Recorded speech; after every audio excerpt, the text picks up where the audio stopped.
नमस्ते दोस्तों, आप सबका एक बार फिर से स्वागत है आपके अपने YouTube चैनल सत्य सनातन में। आपने देखा होगा किस प्रकार से सीए के खिलाफ आंदोलन चला करके पूरे भारतवर्ष में आग लगाई गई। उसके बाद में आपने देखा कि हिजाब के नाम पर भी खूब उत्पात मचाया गया। अभी तक भी कर्नाटक में यह राजनीति का एक नया विषय बन चुका है, नया सब्जेक्ट बन चुका है। अब हिजाब मुसलमानों के ध्रुवीकरण का एक नया मोहरा बन चुका है। स्टूडेंट्स को किस प्रकार से बौखलाया गया, उनको किस प्रकार से स्कूल के अंदर राजनीति का मोहरा बनाया गया, आप लोगों ने अपनी इन आंखों से देखा है। जहां छोटी मासूम बच्चियां भी ऐसे ही स्वतंत्र घुमा करती थी, उनको भी हिजाब में रैप करके घुमाया गया है और उसको इस प्रकार से प्रोजेक्ट किया गया है कि अब ये पूरी तरीके से सुरक्षित है। लड़कियों और महिलाओं के बीच में भी इसी प्रकार का अंधविश्वास पैदा किया गया कि यदि कोई लड़की हिजाब में रहती है तो वो इस प्रकार से सुरक्षित है जैसे कि उसने बुलेट प्रूफ जैकेट पहन ली है और कोई भी बुलेट उनको छू तक नहीं सकती है। बड़े बड़े मौलाना बड़ी बड़ी डिबेट्स में लॉलीपॉप लेकर के बैठे, उन्होंने कहा कि जिस प्रकार से इसके ऊपर चढ़ा हुआ ये कवर इसको सुरक्षित करता है आवारा मक्खियों से, ठीक उसी प्रकार से एक हिजाब सुरक्षित करता है एक मुस्लिम लड़की को आवारा लड़कों से।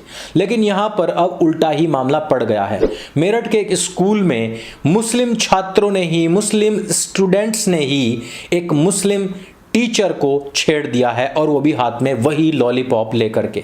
यानी कि यहाँ पर लड़ने वाला, भिड़ने वाला, पीटने वाला, मारने वाला सब लोग एक ही कौम के हैं। यानी कि छेड़ने वाला भी और छिड़ने वाली भी, सभी के सब।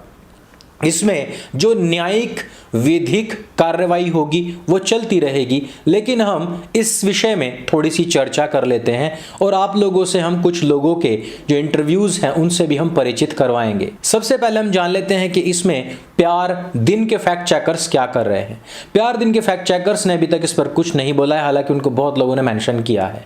प्यार दिन के फैक्ट चेकर अभी ये कोशिश कर रहे हैं कि किस प्रकार से जो ये 3 मुस्लिम लड़के बताए जा रहे हैं इनको हम विकास, महेश या शिव नाम से किस प्रकार से संबोधित कराएं। चाहे उनकी 5-6 पूर्व की जो पीढ़ियां हैं उनके पेपर्स निकाले जाएं और बताया जाए कि इनकी 7वीं पूर्व की जो पीढ़ी और इनके पूर्वज थे वो हिंदू थे, इस कारण से उन्होंने एक मुस्लिम लड़की को छेड़ने का प्रयास किया है। लेकिन जब तक इन प्यार दिन के फैक्ट चेकर्स के कुछ फैक्ट्स आप लोगों के सामने आए और वो तब तक जब तक कि इन 3 लड़कों को हिंदू सिद्ध ना कर दें तब तक हम कुछ और लोगों की जो वार्तालाप है उसको आपके सामने रखते हैं। सबसे पहले हमने मौलाना बकरुद्दीन के साथ में बातचीत करी और हमने कहा कि क्या यही एक दीनी तालीम होती है। तो उन्होंने कहा कि क्योंकि यहाँ पर हमने हिजाब और लॉलीपॉप का उदाहरण दिया था इसलिए बच्चों ने इसको गलत तरीके से ले लिया है। उनको ऐसा लगा कि इस प्रकार लॉलीपॉप चूसने से उन सामने बैठी हुई मोहतरमा को ये संज्ञान, ये भान हो जाएगा कि यदि आपने हिजाब उतार दिया तो आपका हाल ठीक इसी प्रकार से हो जाएगा और हम जैसे आवारा लड़के आप पर इसी प्रकार से रिएक्ट करेंगे। इससे हमें सिर्फ यही समझ में आता है कि हमारे लड़के जो दीनी तालीम मदरसों में ले रहे हैं उसको प्रैक्टिकली भी करके समझा रहे हैं। अभी आपने देखा होगा पश्चिम बंगाल में एक व्यक्ति का नाम, सरनेम जो दत्ता था, उसको कुत्ता कर दिया गया था। उन्होंने बहुत अच्छे तरीके से प्रोटेस्ट किया, उन्होंने भौंकना शुरू कर दिया और वीडियो को उनका नाम बदलना पड़ा। यहां पर भी क्योंकि इस मोहतरमा ने अपना फेस खोला हुआ था और वहां से वो खुल गई तो इन लड़कों ने भी वहां पर एक शांतिपूर्ण प्रोटेस्ट किया और इशारों में समझाने की कोशिश करी कि यदि आपका ये जो खुला हुआ फेस है ये अभी बंद नहीं हुआ तो आपकी स्थिति भी इस लॉलीपॉप जैसी हो जाएगी और इस पर भी आवारा लड़के चिपट सकते हैं। मौलाना बकरुद्दीन का ये बताया गया उदाहरण हमें काफ़ी पसंद आया, इसलिए हमने आपके सामने रखा है। उसके बाद में हमने बहुत सारे संयंत्रों का जुगाड़ किया और हमने मौलाना मुलायम सिंह जी से बातचीत करने की कोशिश करी। हमने कहा कि ये बच्चे उस काल में पैदा हुए थे जबकि यहाँ पर आपकी हुकूमत थी, इसलिए इस पर आपका क्या कहना है। उनसे हमारी जो बातचीत हुई है वो मैं आपको बता देना चाहता हूँ। उन्होंने कहा कि लड़के हैं, गलतियाँ हो जाती हैं, इसके अलावा उन्होंने कुछ भी नहीं कहा। उसके बाद में हम उनके सपुत्र के पास में पहुंचे और उनसे हमने जानने की कोशिश करी कि इस प्रकार की जो घटनाएं हैं उस पर आपका क्या टेक है। उन्होंने कहा कि इस समय पर उत्तर प्रदेश में क्योंकि योगी आदित्यनाथ जी की सरकार है, केंद्र में क्योंकि मोदी जी की सरकार है, ये डबल इंजन की जो सरकार है ये उत्तर प्रदेश के लड़कों को बिगाड़ रही है। ये लोग स्कूल में अच्छी तरीके से शिक्षा प्रदान नहीं कर पा रहे हैं, जिस कारण से हमारे लड़के बिगड़ रहे हैं। इन लड़कों को बचाना होगा और उत्तर प्रदेश के अंदर हमें अब सपा की सरकार लानी होगी ताकि इन लड़कों को सुधारा जा सके। हमें ये दोनों उत्तर भी काफ़ी पसंद आए, इसीलिए हमने आपके सामने इसको रखा है। इसके बाद में हमने मौलाना हलालुद्दीन से बात करी। हलालुद्दीन ने कहा कि इन लड़कों के सिर पर शैतान हावी हो चुका है। इन लड़कों ने, क्योंकि वो ड्रेस पहनी हुई है जो कि शैतान के द्वारा बताई गई है, ये लड़के जो हेयर स्टाइल रख रहे हैं वो भी शैतान के द्वारा ही बताया गया है। इनके कानों में शैतान ने मूत दिया है, जिस कारण से ये अपने रास्ते से भटक गए हैं। इनको दीनी तालीम नहीं मिली है, इसी वजह से ये एक हिजाबी लड़की को छेड़ने का प्रयास कर रहे हैं। ये आंसर भी हमें काफ़ी पसंद आया, क्योंकि इसमें सारी की सारी गलती शैतान की है, इन लड़कों की इसमें कोई भी गलती नहीं है। इसके बाद में हमने अन्य कुछ और लोगों से बातचीत करने का प्रयास किया। कुछ लोगों ने कहा कि ये घर की बात है, हमारे यहाँ पर पहले भी जो सबसे पहली हमारी खाप की शुरुआत हुई थी वहाँ पर सगे भाई ने ही सगी बहन से निकाह करने के लिए ही अपने सगे भाई की हत्या कर दी थी। इसमें मैंने कुछ भी मिक्स नहीं किया है और यह बात उनके इतिहास से ही आई है।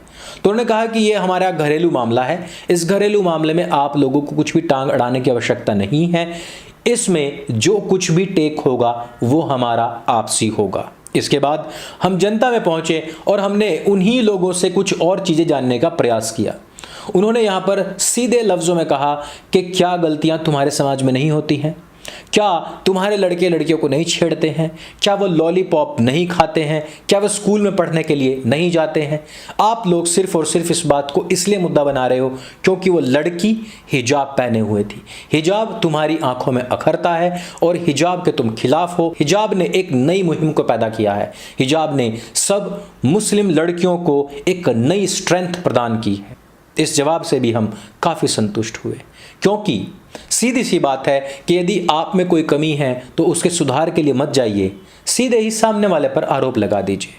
इसके बाद में हमने बात की असाउद्दीन ओवैसी से, बैरिस्टर असाउद्दीन ओवैसी। असाउद्दीन ओवैसी ने इस पर सिर्फ 2 ही लफ्ज़ कहे। उन्होंने कहा कि एक दिन इस हिंदुस्तान की प्राइम मिनिस्टर एक हिजाबन लड़की ही बनेगी, बस। उन्होंने इसके अलावा कुछ भी नहीं कहा। मैंने उनसे पूछने की कोशिश करी कि क्या ये वही लड़की है जो प्राइम मिनिस्टर बन सकती है, तो उन्होंने इस पर कुछ भी नहीं कहा। मैंने कहा कि क्या ये वो लड़के हैं जो इनको कल वोट देंगे, इस पर भी उन्होंने कुछ नहीं कहा। बस उन्होंने बार बार एक ही चीज़ कही कि चाहे देख लेना, एक हिजाबन लड़की इस देश की प्राइम मिनिस्टर बनने वाली है। तो ये हैं वो सारे एक्सक्यूज़ेस जो सोशल मीडिया पर दिए जा रहे हैं। ये है वो सारी की सारी बातें जो इस समय पर मुस्लिम लोग इस विषय में बात कर रहे हैं। बहुत सारे लड़के, बहुत सारे युवा और बहुत सारी लड़कियां ऐसी भी हैं जिन्होंने इनके लिए कठोरतम सजा की मांग की है। पुलिस क्या करेगी? पुलिस यही कर सकती है कि उनके ऊपर धाराएं लगा सकती हैं, लेकिन आखिरकार क्या होगा? जुवेनाइल जस्टिस कोर्ट इनको छोड़ देगा, धमकाएगा और भगा देगा। लेकिन इनके अंदर जो ज़हनियत पल रही है, क्या वो किसी भी लड़की के लिए उचित है? क्या आज जो एक स्वयं की बहन, बेटी, पड़ोसन तलक को नहीं बख्श रहे, वो कल किसी अन्य को बख्शेंगे? और उन लड़कियों की सोच पर जरा ध्यान दीजिए कि जो बराबर में बैठी हुई दांत दिखा रही हैं, ये वो लड़कियां हैं जो इन लड़कों की बहनें हैं। हमारे समाज में ये छेड़खानी की चीज़ें कितनी नॉर्मल हो चुकी हैं। कल इन लड़कियों को जो दांत दिखा रही हैं, इनको कोई छेड़ेगा तो उनका ये भाई जो अश्लील इशारे कर रहा है, जो जाने मन जानम आई लव यू मैम बोल रहा है, उसके क्या रिएक्शन होंगे देखने तो बनते हैं। लेकिन वैसे एक सवाल भी बनता है कि जब मैम भी उसी कौम से हैं, जब छेड़ने वाले भी उसी कौम से हैं और शरीयत की मांग उठाने वाले भी उसी कौम से हैं, तो कम से कम एक उदाहरण प्रस्तुत करते हुए शरीयत के अनुसार इन 3 लड़कों को सज़ा क्यों नहीं दी जाएगी? अभी आप देखना, अगर इनको कोई बड़ी सज़ा हुई तो छुड़ाने के लिए बड़े बड़े फाउंडेशंस खड़े होंगे। इस वीडियो में सिर्फ इतना ही। ये वीडियो अगर आपको अच्छी लगे, जानकारी से भरपूर लगे, तो इसको सबके साथ में शेयर अवश्य करें। मेरे संग बोले सत्य सनातन वैदिक धर्म की जय। जय हिंद, वंदे मातरम।